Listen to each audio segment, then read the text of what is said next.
what we're going to do is look at this complex question, or at least complex answers, as professionals, particularly young professionals that are at the beginning or middle stage of your career. How do you balance the three things that faculty have to do almost everywhere? And that is teaching, research, and service. So I want to start with one of my favorite slides, and that is shows two people that I'm sure all of you will recognize, Albert Einstein. And Albert Einstein said, "Education's not the learning of facts, but the training of minds to think." This is now, this has always been true, but now it's a new world and it's a new technological world. So we need to help students think, but be able to use all of the technology power and things that are out there as well. The other quote is perhaps my favorite one from John Dewey, and this quote is just over 100 years on it. And so at about the time that United Board was being founded, John Dewey was writing quite a bit and had spent time in China. And if we teach today's students as we taught yesterday's, meaning how we were taught, we'll rob them of tomorrow. So we need to move forward. And I think the last 3 years has shown how quickly and dramatically the world can change. And so we need to really think about, what are we helping them? How can we make sure they'll be successful when they are 30? So in 2040, will they be successful? This is a new book that I like a lot by my colleague Todd Zakrychek, and it's The New Science of Learning. And if you have a chance to get it or to see part of it on it, it's really directed at students and what we currently know in an evidence-based fashion about how learning occurs. The changes of the last 30 years or 25 years, there have been really significant advances in how our understanding of how people learn, how learning occurs. And that comes about from a number of sources, including the cognitive sciences, the scientists the psychologists, the sociologists, who study the social aspects of learning and the complexity. The neuroscientists, the hardcore physiologists, what's happening at the cellular and molecular level as we learn. The learning sciences that combine all of these. And one of the things that has radically changed in the last 20 years is technology availability. When I was a student, the knowledge sat in encyclopedias and libraries. Your students have access to all of the world's libraries in their hand. One of the things that the pandemic brought us, among hardships and disappointments and things, is some new tools. And one of that is we learned how to use Zoom and how to be more effective online. The pluses and minuses of online and in-person teaching and learning, and how we capitalize upon the pluses, or how we should, and minimize the minuses. There's one other factor that has occurred, and it's we read about it almost everywhere. One of the things that the pandemic brought, and as the world shifted to online and Zoom, is a better awareness that students have complex lives and they're not simply warm bodies sitting in class seats on it. So I think one of the things is the faculty members I know and talk with, and I'm sure it's true of you, have become more humanistic and more aware of the importance of whole person education. If we just educate for content, they will not make it in a changing world. These are some of the changing landscapes over the last 20 years. We went from teacher-centered to learner-centered teaching. We went from discipline to whole person. And in Asia, a lot of that, a big thanks go to the efforts of universities, but also the efforts of the United Board in promoting whole person education and spreading the word on it. We went from content to knowledge base, content now being available instantaneously or nearly instantaneously if you're holding a smart device. You can Google it or look it up or your favorite search engine to find content. To put that content to use and connect it, we need knowledge. So we're focusing more on knowledge-based and knowledge development. And then we went from pre-COVID to COVID, and we're beginning to move into what I will call post-COVID. Here in the US, almost all universities are moved back to face-to-face classrooms. And in many cases, it looks like it did in fall of 2019. Our hope is that we will bring forward in this post-COVID situation what we've learned. So we went from this to this, and now it's a combination of these two. I think the most important thing that we can take away is our learning that we need to see students as whole people with busy lives, not just vessels to fill with content. So that's sort of a background. This is really what I want us to talk about, and that is this situation. Here we have a teacher. I'm sure you all feel that this way.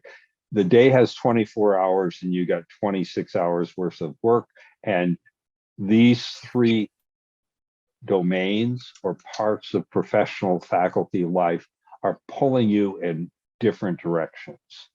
Teaching and mentoring I'll come back to on it. Research, your department chair, your dean, your vice rector is telling you, if you want to be promoted, it has to be on research. And then there's always service, faculty committees, university committees, and often the committee this is not rewarded or even recognized in many cases at many universities.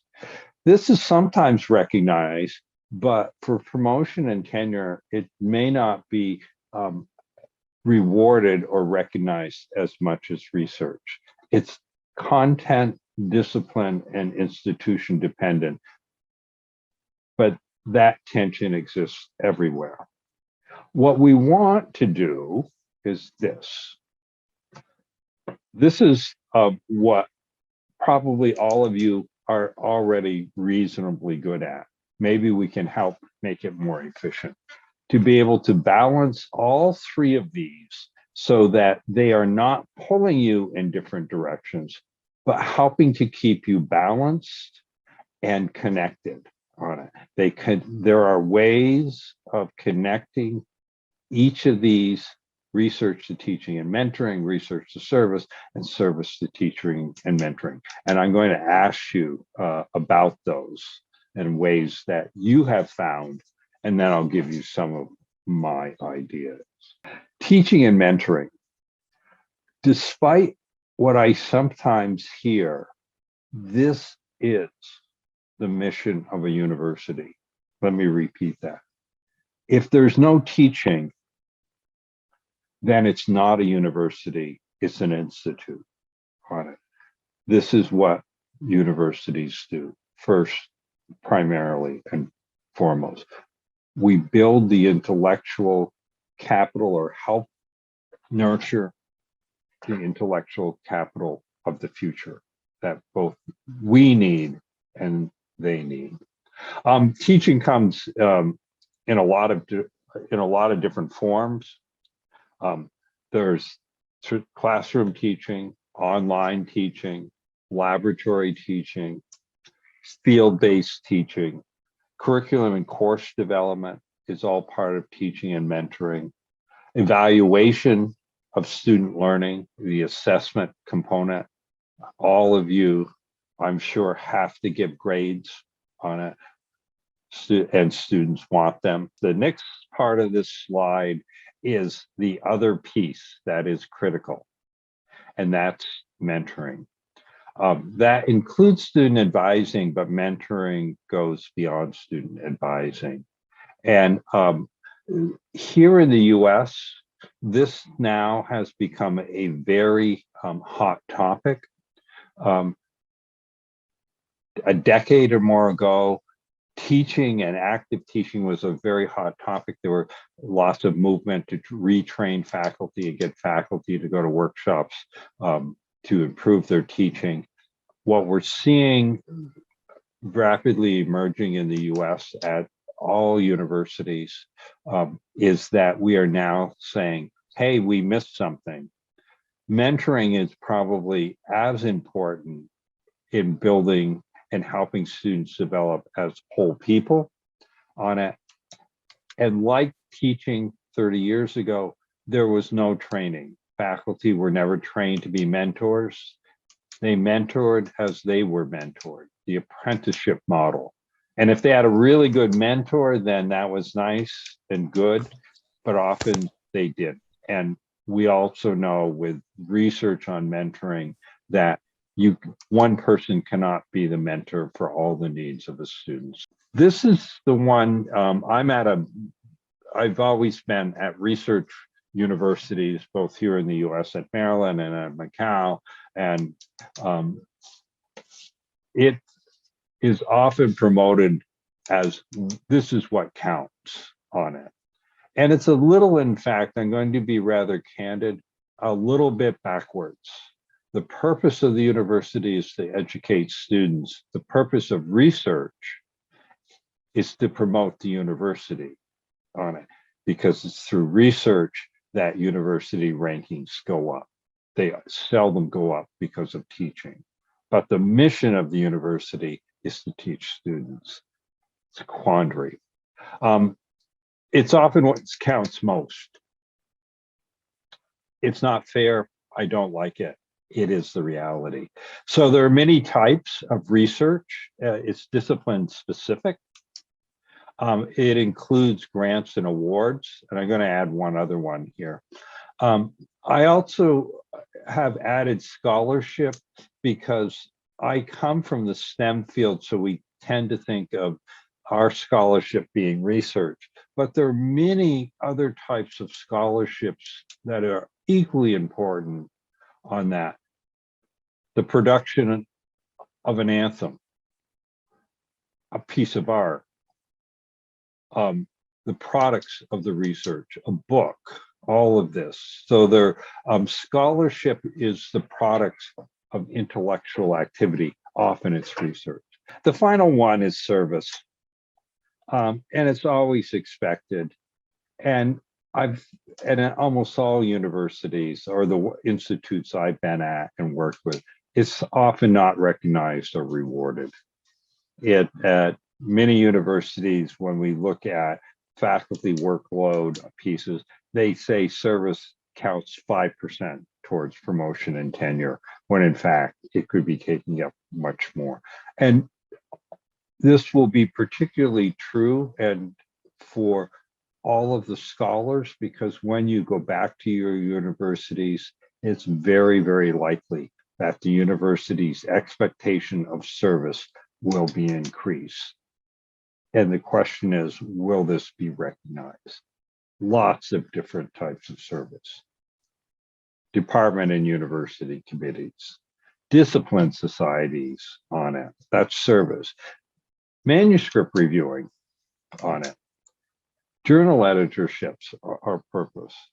Community service, often not thought of as service, but good universities always have community outreach and service And that's often done by the faculty.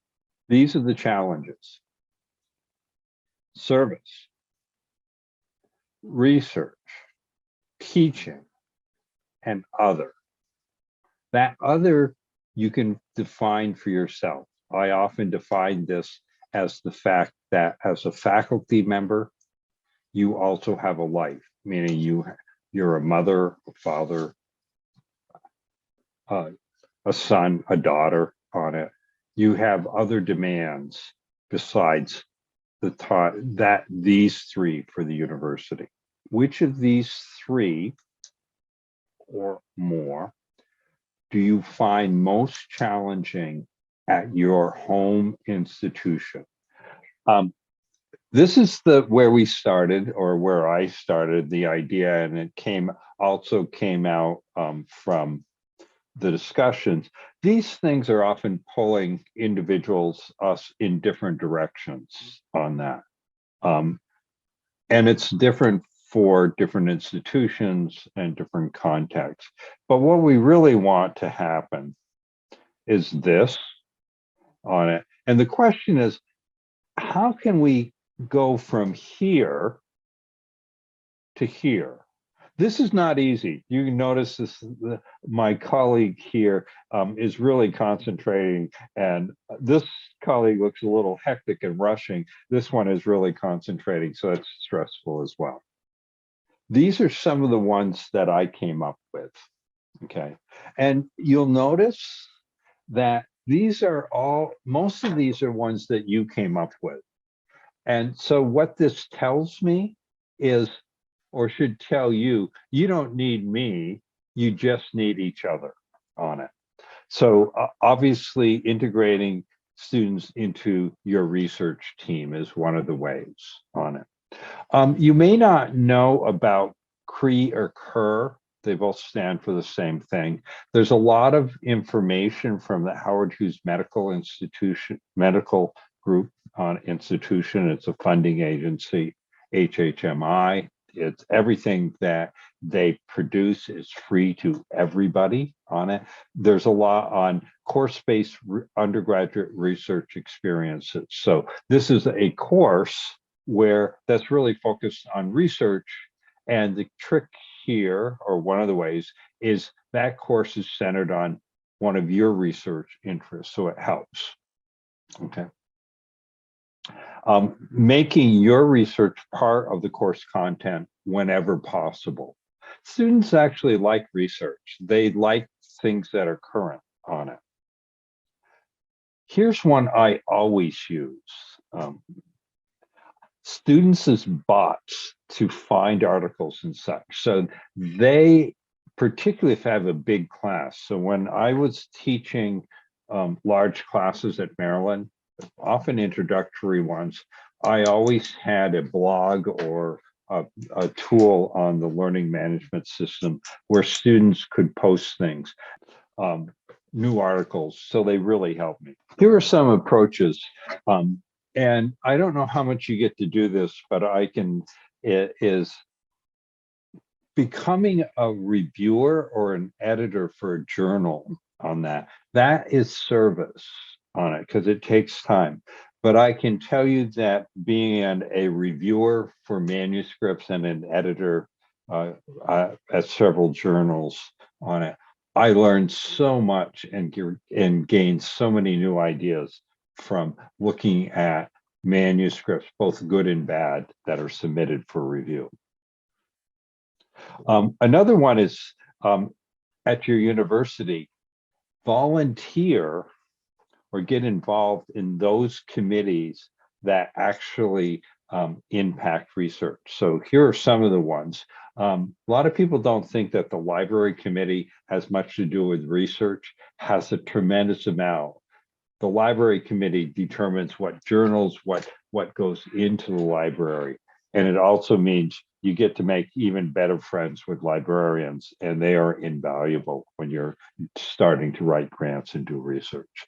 Also, if your university has internal grants, small ones, being on that review committee, again, reading what other people are proposing really makes a difference. being on the institutional research board, this is the human subjects board, being on committees involved with space or new buildings on that. One of the advantages I've found in working in university committees is sometimes this gets me, I get to meet and we find that we can have common interests and can collaborate across disciplines, because often we don't have the ability, or we don't talk to people in other disciplines.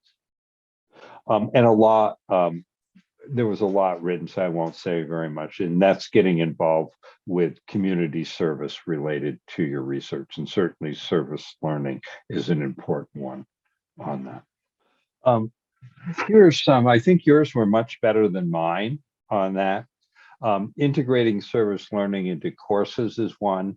One of the ones to help do this with service is inviting outside speakers to your course. This actually builds that connection, and that's really a service to the community to build a connection in the universe, and serve on the curriculum committee. Remember, committee service, serving on committees is part of service. And if you're on the curriculum committee, you may be able to influence not only your teaching, but that of others. So remember, as you go through, particularly with teaching, and less is more, the students will pick it up. And the other one is, remember, perfect is the enemy of good. All of you are hyperachievers, so sometimes you focus on perfect when good is good enough on that. So, and I want to thank my colleagues at United Board for giving me the opportunity to interact with you. And I want to thank all of you for making my evening a really enjoyable and very special one. So thank you very much.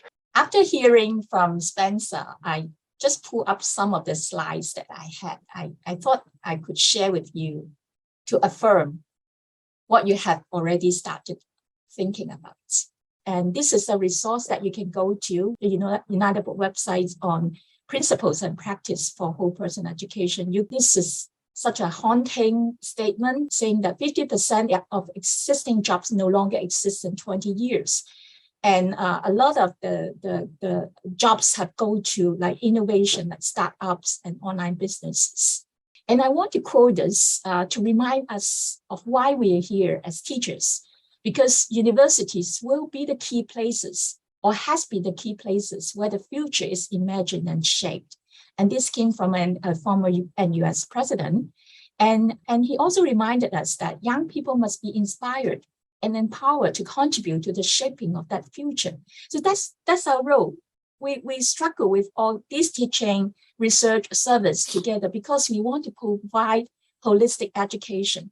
We want to bring our young people to be prepared, better prepared for the future, which is very complex, which is not disciplinary based, which requires a lot of interdisciplinary knowledge and collaboration. But World Economic Forum, which released this report about job changes, the nature of job changes, has said it very clearly that technological proficiency is only a part of future skills equation.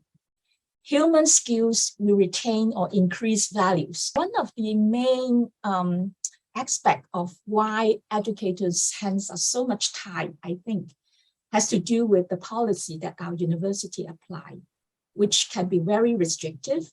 It sometimes emphasizes more on research, less on teaching, and very less for service.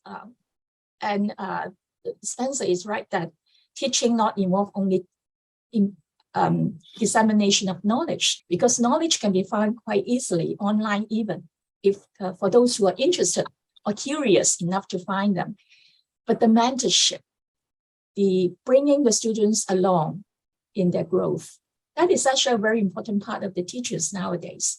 And this do not come with technology. This come with like person-to-person interaction. The quotation that Spencer brought to us from John Dewey: if we teach today's students as we taught yesterday's, we rob them of tomorrow, which is so true because we are in face of an entirely different generation of students who are very different from us, from what we were educated. And they have to face a tomorrow that none of us can be certain. So a lot of the training that or education that we are going to impart must be a preparation for their future. And how do we do that? It's not knowledge per se, but the skills to find knowledge, which is research, and the commitment to serve the community, which is service, and then to combine all that in their learning process will become our new context of teaching. The new generations don't want to be controlled. They want to be inspired. How can we inspire them? That's the clue. And then the spirituality question is for us and also for our students. What does it take to make and keep humans human? For all the teachers who spend the time, like you, to learn about the best in your disciplinary development, but also committing the best of their time for educating the younger generation, to help them grow, to accompany them in the path of learning. So if we want to make a significant difference in academia, we have to point to or manifesting signs of hope in us, in the educators.